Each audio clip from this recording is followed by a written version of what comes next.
So last time we were speaking on Bhagavad Gita and stress, and I explained to you that Arjun was in an extreme state of stress at the time the Bhagavad Gita was spoken. And I also explained to you the various methods of getting beyond stress. But if you want to understand how Arjuna got into this stressful situation,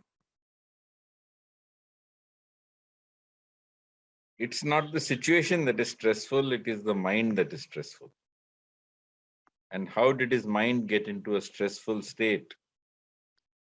And the answer is found in chapter 1 of the Bhagavad Gita, text 21 to 22.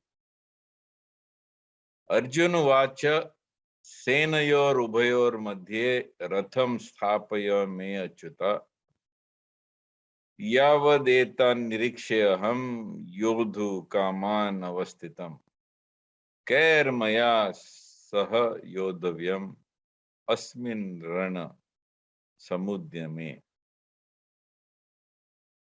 Arjuna said to Krishna, O infallible one, please draw my chariot between the two armies so that I may see who is present here, who is desirous of fighting, and with whom I must contend in this great battle attempt. The cause of all stress is that we wish to see things with our own eyes.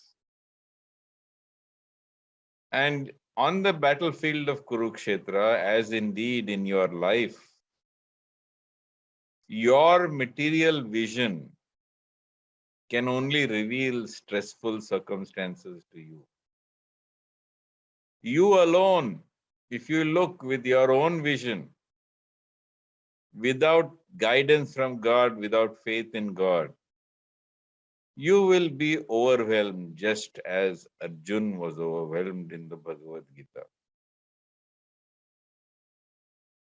The truth is that in this world, everything is happening by God's consent.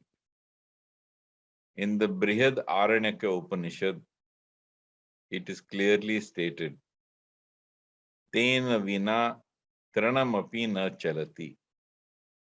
That, O Lord, without your consent, even a blade of grass cannot move. So if a blade of grass bends on the left side, it bends by God's consent.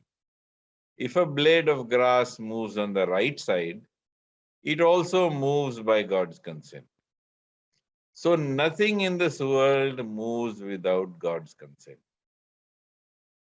In the Bhagavad Gita, Krishna says that in fact he says that the soul does nothing. The true you, not your ego, but the true you, the true soul that lies inside of you does nothing. Krishna says, Prakriti kriyamanani gunai karmani sarvashah ahankara vimudatma kartam iti manyate. The foolish living entity imagines he is the doer of activities which are in fact performed by Prakriti. And Krishna says, Karya karanam kartritve hetur prakriti uchyate. Purusha sukha dukhanam bhoktritva hetur uchyate. All activity is performed by Prakriti. And while Prakriti does everything, it is the individual living soul who imagines himself to be the doer, and therefore, thinking that he is the doer, he enjoys and he suffers. Purusha prakriti sthohi bhunkte prakriti jan gunan. Karanam gunasangasya sad asad yoni janmasu. So Krishna explains that you, the soul, comes into contact with various types of prakriti. And these various types of prakriti are somehow in some way enjoyable, in some way agonizing. And thus, Life after life, we move from one form of Prakriti to another form of Prakriti, depending upon the activities that we perform within this world. Krishna clearly points out that those who are behaving as fools, asuram yone mapanam mudo janmani janmani. So those who act as fools within this world, who act out of ignorance,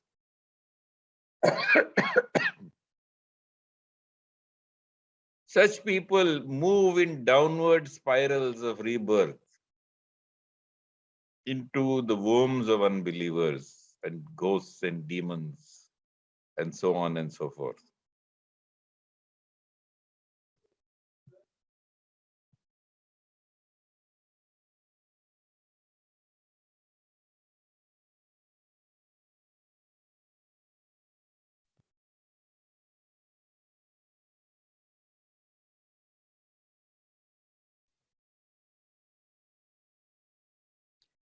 So all actions are performed by Prakriti. You are doing nothing.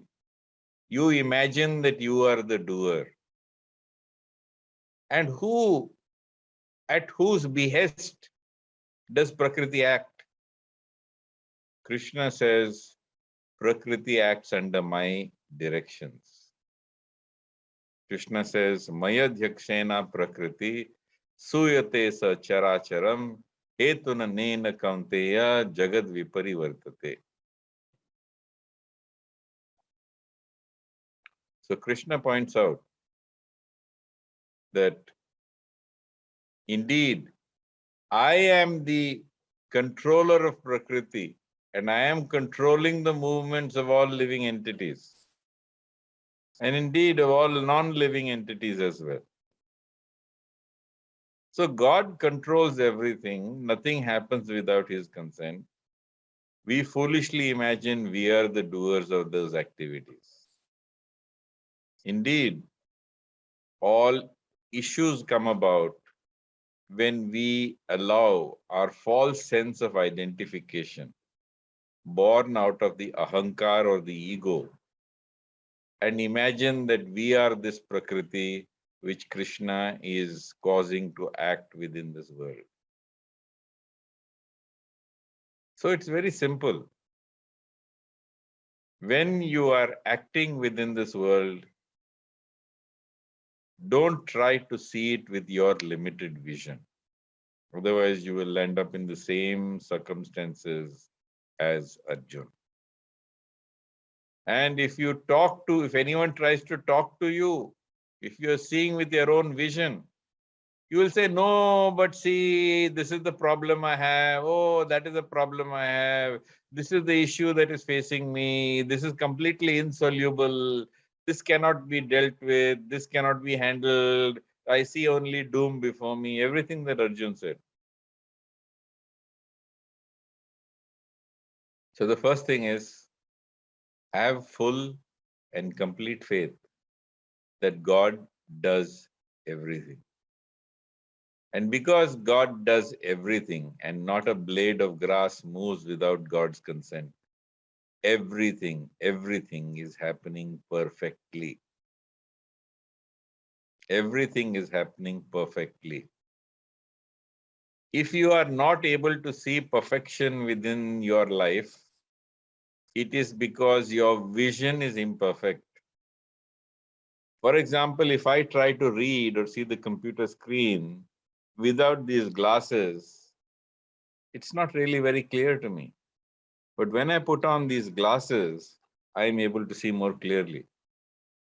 So also, if you look at the events in your life without the glasses, without the vision that is tinged with love of God, then what you see in your life will appear to be a dukhalayam. It will appear to be a place of misery. It will appear to be a nityam, a sukham lokam, where everything is temporary and you cannot find lasting happiness. Therefore, stop looking at things with your vision. Look at it with the divine vision of Krishna in the Bhagavad Gita. And Krishna is in control of your life. Somebody once told me, Arey, Arjun, he had Krishna as his charioteer. What about me? I don't have anyone to guide me the way Krishna guided Arjun. So I explained to this gentleman.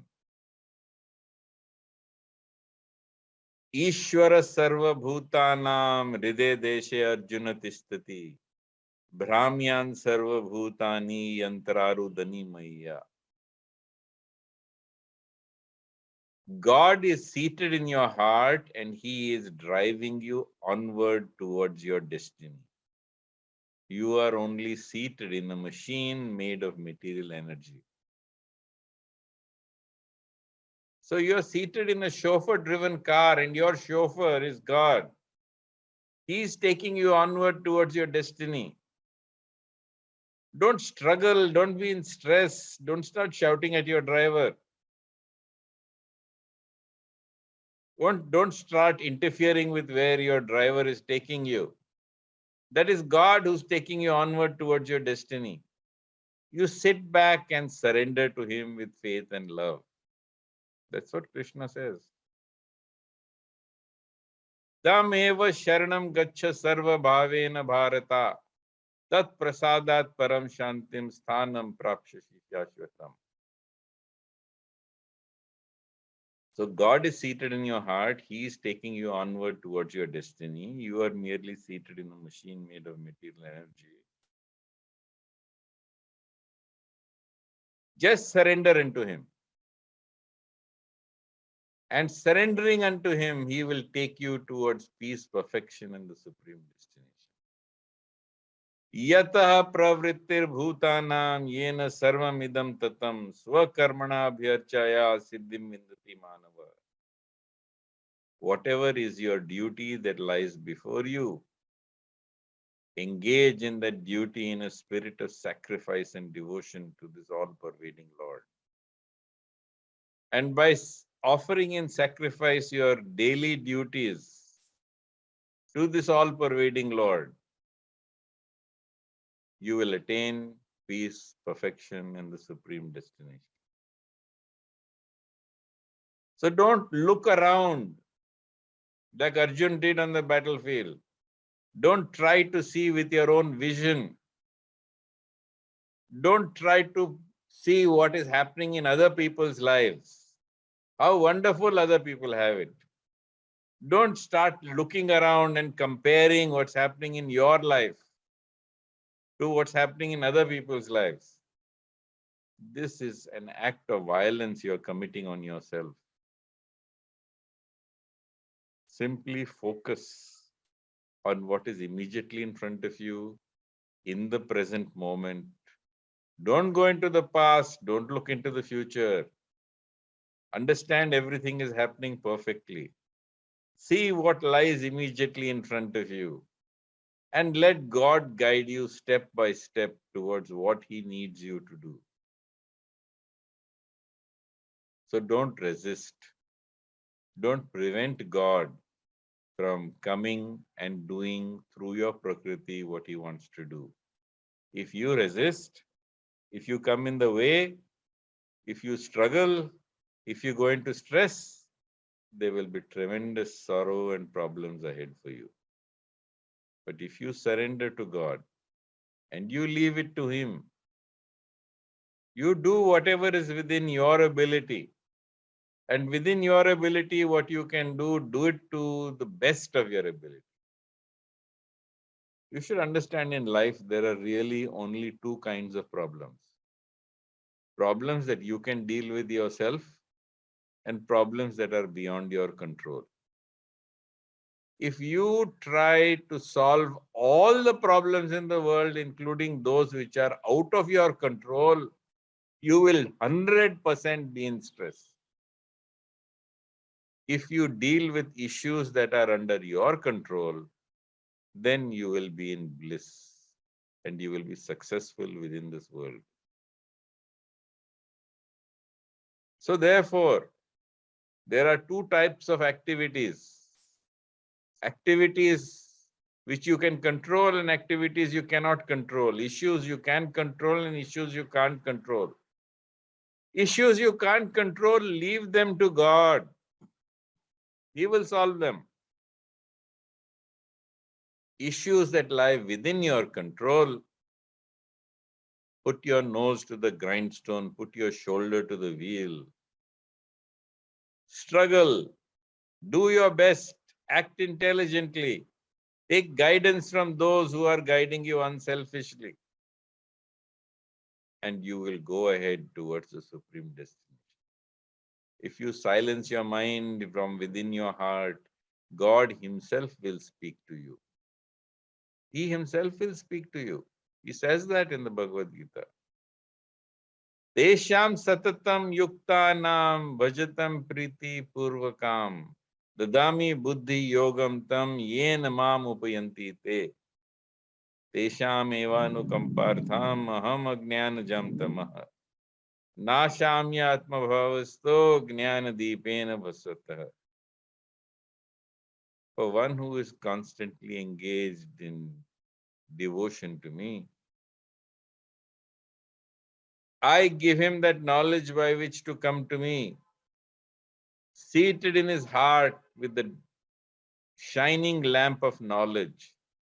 I destroy the darkness born out of ignorance.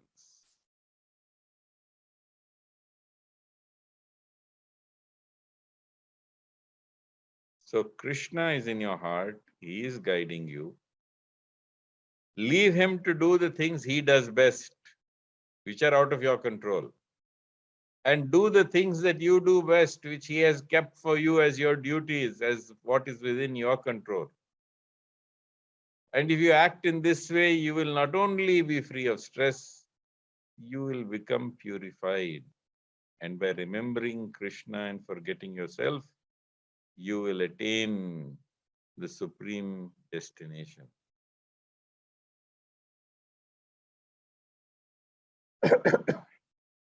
So I always tell people, if there is some issue which is not in your control, if there is something in your life which you feel you cannot control, you've done everything that is within your powers, and you're continuing to try to do everything within your powers, and there is still some issue in your life, please write it down on a piece of paper. And taking this piece of paper, I give you two choices, because last time I said put it in the Havan fire, people indicated hum Havan ban karte hi nahi hai. All right, then keep it beneath the image of Krishna. If you're fortunate, you will have a murti at home. Otherwise, you should have at least a picture of Krishna at home. And you keep that folded note of the issue you cannot control. Put it beneath that image of Krishna. And leave it to him. And you say to him that, oh Lord, this issue I cannot control. If you know how I can control it, please let me know from within my heart or from the hearts of people around me. Until you do that, I refuse to think of this anymore. I have left it to you. And I surrender unto you, and I expect you, as usual, will take care of it.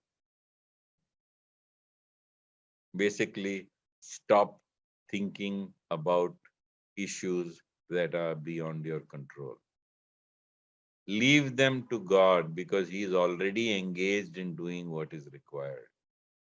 And have that full peace of mind that, yes, He is engaging in looking after you. See, the biggest secret of the Bhagavad Gita, Sarva Guya Tamam Bhuya, Shrinu Me Paramam Vachah, Ishtosi Me Dridamiti. See, the most secret of all secrets, Krishna is telling Arjun, and that message is meant for you as a devotee of Krishna. And what does Krishna say? Man mana bhava mad bhakto mad yaji mam namaskuru.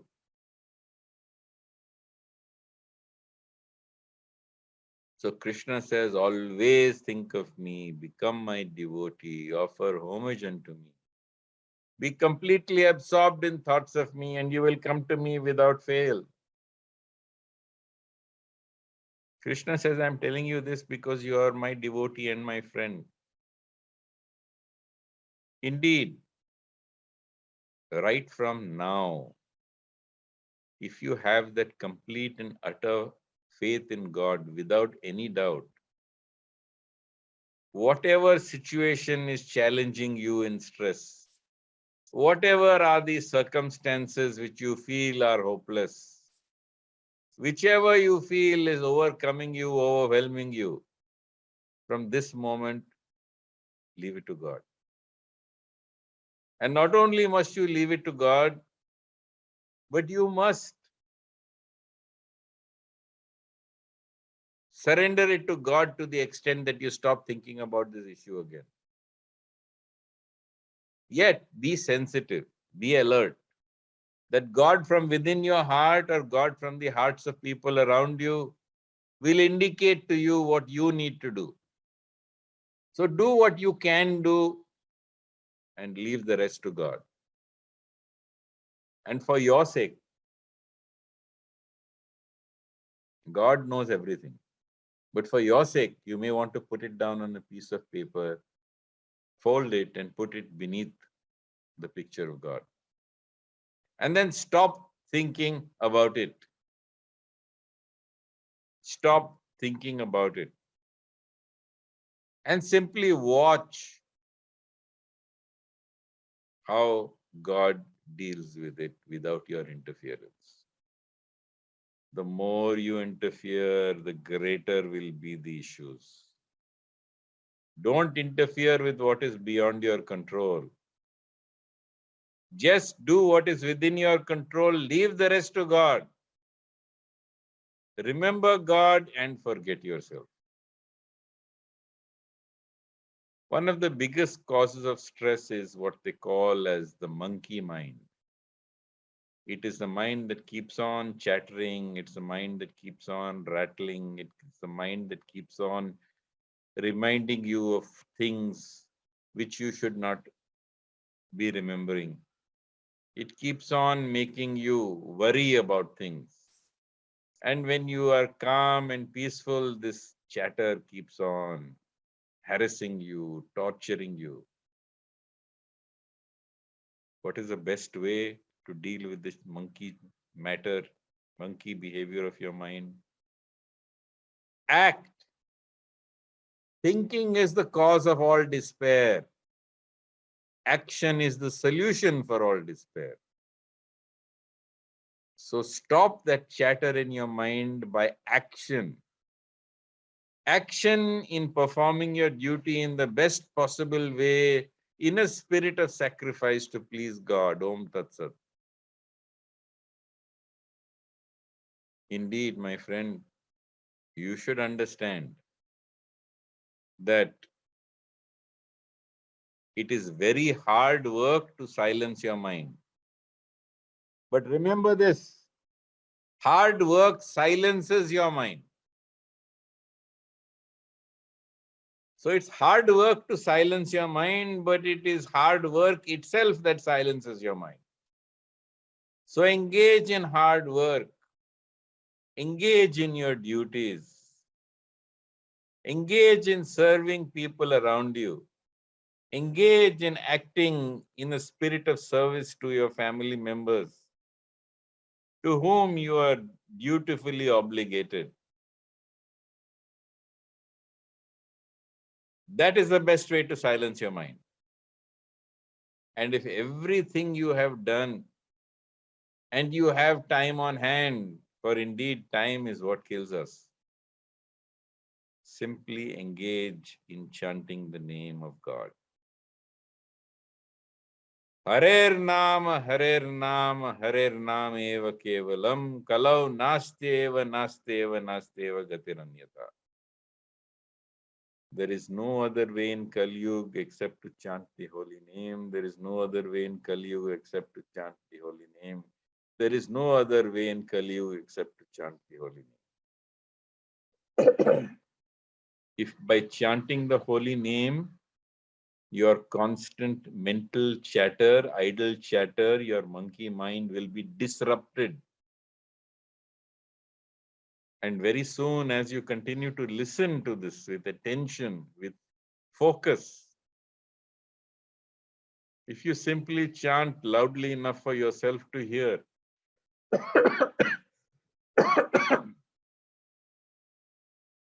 by listening to yourself chanting, you will go into a trance. You will know peace. And over a period of time, you will begin to experience what Krishna is all about. I am giving you a guarantee. I'm giving you a written guarantee that if you are able to chant 2 hours in the morning or 2 hours in the evening of the Maha Mantra, Hare Ram, Ram Ram, Hare Hare, Hare Krishna, Krishna Krishna, Hare. If you are able, that is, to chant 16 malas in the morning and 16 malas in the evening, that is 32 malas every day, or roughly 4 hours of your day, for 15 days. I'm not telling you do this, do that, then after you die, you'll go to heaven. I'm saying do this now. And in 15 days, you will see the result. You can't give 15 days, 4 hours of your day. You cannot give 15 days to experience God. Chant God's name in complete surrender, without any expectation, without any desire. Just chant these 2 hours in the morning, 2 hours in the evening for 15 days. And in 15 days, if you do not make more spiritual progress than you made in your whole life, please contact me. There must be something that you're doing wrong, or which you're doing inadequately or improperly.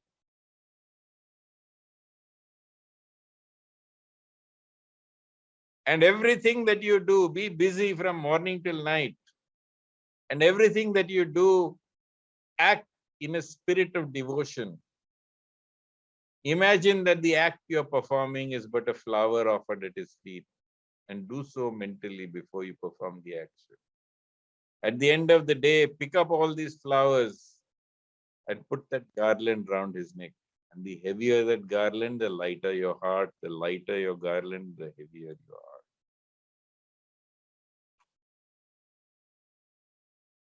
This is not philosophy, this is direct experience.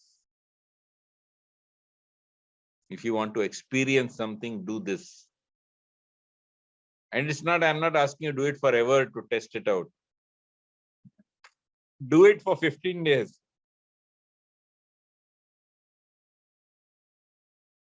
And if you have any issue that is bothering you, any cause of stress, whether it is financial, whether it is your career or your job, or whether it is a relationship, or any concern you have as a caregiver, or whether it's concern for your health or somebody else's health, simply do this.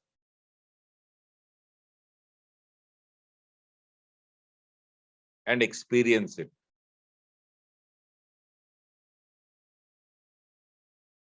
I am told that next week, because it is Diwali, we will not be having session. So you have 15 days until you see me again. And in 15 days, if you do this, experience it, you can tell me about it next time. If you have any questions, Any queries?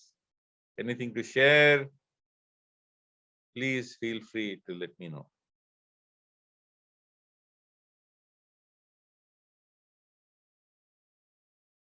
Yes, are there any questions?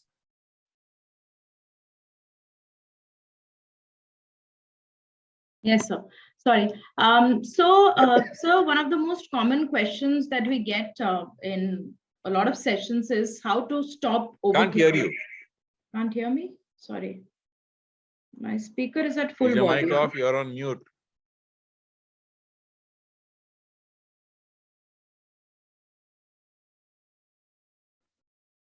Okay. You're Can on you hear me mute. I now? can't hear you. Can you hear me now? Can you hear me now? Anyway, if I can't hear you, we'll use this technique of going onto chat and leave the messages there or the questions Okay, there. I'll do that. Put your questions on the Zoom chat.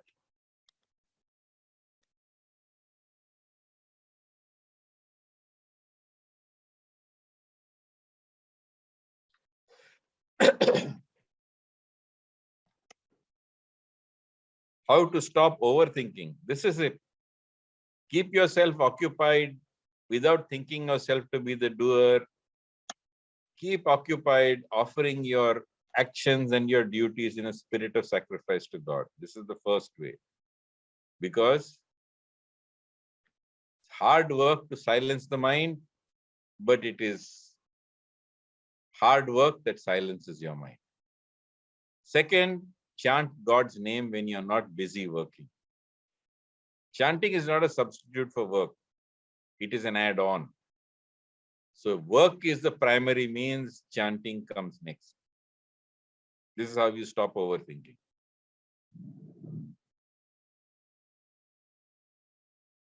How do you make peace with things that you have no direct control of? I already told you this. Write it down on a piece of paper, put it beneath your image of Krishna, and you simply pray to Krishna that Krishna, whatever I can do, I am doing. This is, I believe, beyond my control. I leave it to you to solve or deal with this issue as you feel fit. Since you are in my heart, you tell me from my heart what I should do, but I refuse to think of it anymore.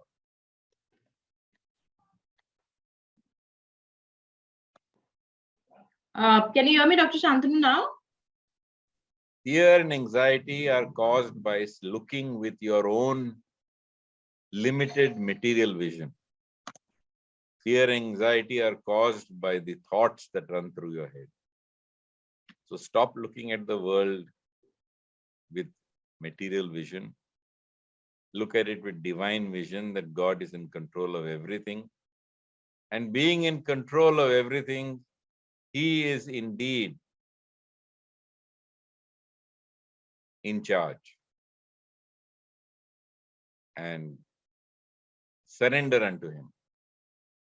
And by working in a spirit of devotion and renunciation, and also constantly chanting His name, you will find freedom from peace, from fear and anxiety.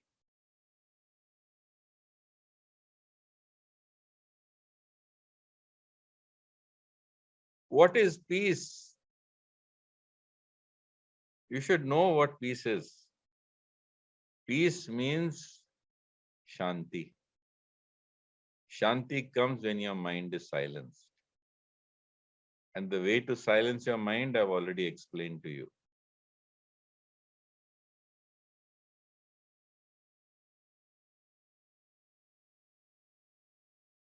Never chase anything in life. Whatever is your due in life, God will come and give it. But learn to stop the things that are destroying your own peace. And once you stop those activities and thoughts that are destroying your own peace, you will experience peace directly. I'm telling you, 15 days I'm giving you.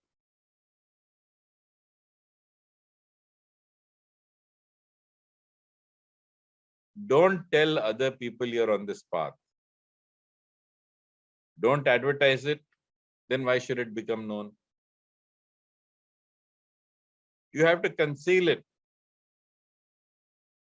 A real teacher not only teaches you how to go mad, which is God mad, but he also teaches you how to hide that madness from the rest of the world.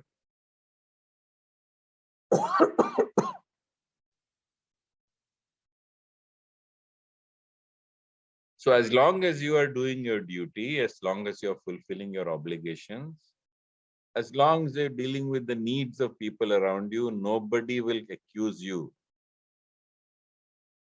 of being mad. This madness is between you and God. If anyone trivializes your faith, just ignore them. And double your efforts in fulfilling the needs of everybody around you, including that person. You're probably neglecting or ignoring that person. That's why that person is trivializing your faith.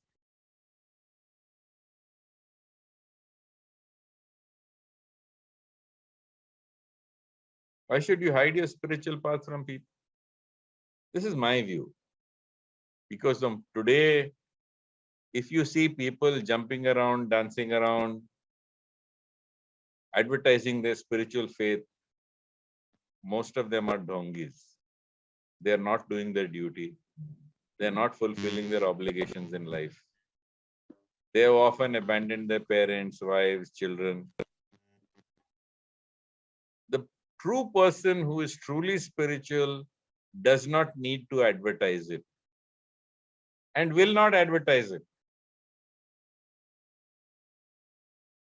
Spiritual people are those who are nobodies, who appear, who constantly profess that they do nothing. So be a nobody who does nothing, but fulfill all your obligations, all your duties. And because people who are not on the spiritual path, they will hate you. They will hate you. Who says that? Christ says that in the Bible himself. If you are of this world, people will love you. But because you are not of this world, people will hate you. This is what Christ says. And this indeed is true. You go to a group of smokers, all of them are smoking outside the building, they will be very happy to welcome you as long as you are smoking. If you don't smoke, they will hate you. You go to a cocktail party and tell them you don't drink, they will hate you. I don't understand this question. Does chanting Hare Krishna alone work, or does it have to be the complete chant? I told you the chant is complete. Hare Ram, Ram Ram, Hare Hare, Hare Krishna, Krishna Krishna, Hare Hare. This is a 16-syllable chant which you have to do.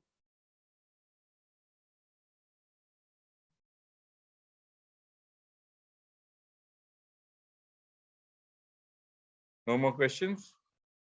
Okay, Hari Om, Jai Shri Krishna, Hare Krishna. I believe next time because of Diwali, we will not have a class. So I wish all of you happy Diwali, a prosperous new year. And I want you to remember that Lakshmi only enters the houses of those people where her husband has already entered. So people worship Lakshmi but forget Narayan. But Lakshmi, being a pious wife, will only enter that home where Narayan already exists. So if you have Narayan in your home, Lakshmi will automatically enter your home. So happy Diwali, happy New Year.